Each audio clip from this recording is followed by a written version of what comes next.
Baik, selamat pagi. Nama saya Arif Dewa. Di sini saya akan melakukan tindakan keterampilan medik terkait primary survey dan secondary survey.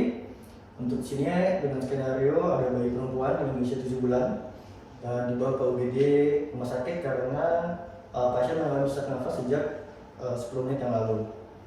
Di sini untuk pertama-tama yang kita lakukan pada saat tindakan primary survey, kita akan melihat dari airway, breathing, inspiration, exhalation, dan exposure.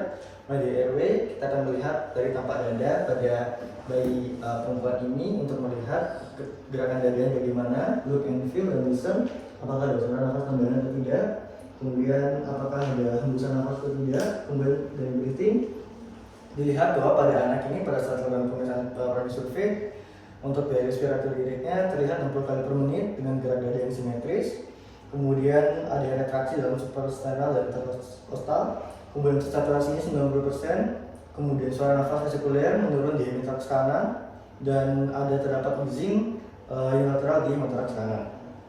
Untuk circulation-nya sendiri ini pada anak heart rate-nya 120 kali per menit, tidak ada cyanosis, untuk dari stability, kompos mentis, namun anak nampak gelisah dan rewel. Untuk dari exposure, di mana ini anak nampak tersedak setelah menelan manik-manik.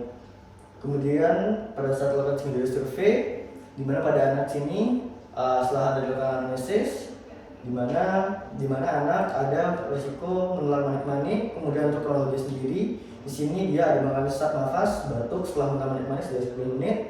Terapi yang sudah diberikan di sini dia sudah dipukul punggungnya oleh kakeknya, dan pada saat diantar juga oleh kakeknya dia juga memberitahukan di mana batuk dan sesak nafasnya ini sudah 10 menit yang lalu.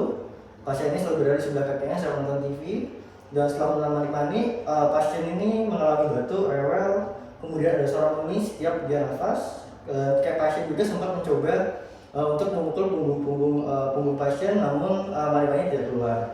Dan untuk dari yang dahulu di mana tidak pernah mengalami rasa sakit seperti ini sebelumnya, dan juga imunisasi juga pada kakek sendiri dia tidak ingat, dan pasien dan kakeknya dititipkan pada kakek karena orang tuanya sibuk kerja.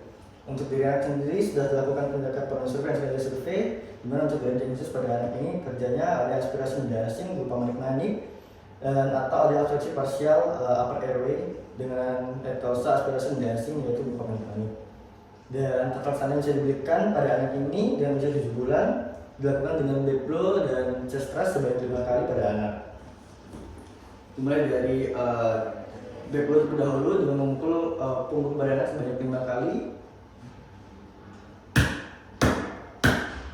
Bila manik-manik tidak dapat keluar, kita akan lanjut ke dalam tindakan chest thrust sampai manik-manik dapat keluar.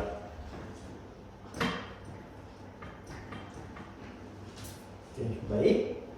Setelah melakukan tindakan back blow dan chest thrust, di mana bila manik-manik sudah dapat keluar, kita akan evaluasi kembali terlihat untuk dari primary survey baik dari IBCDE-nya, di mana setelah dilakukan tindakan chest thrust dan back blow terlihat bahwa airway daripada anak ini paten, bebas, dan breathing-nya ini gerakan dadanya simetris, kemudian reaksinya berkurang, suara nafasnya vesikuler menurun dan wheezing di hematoraks kanan.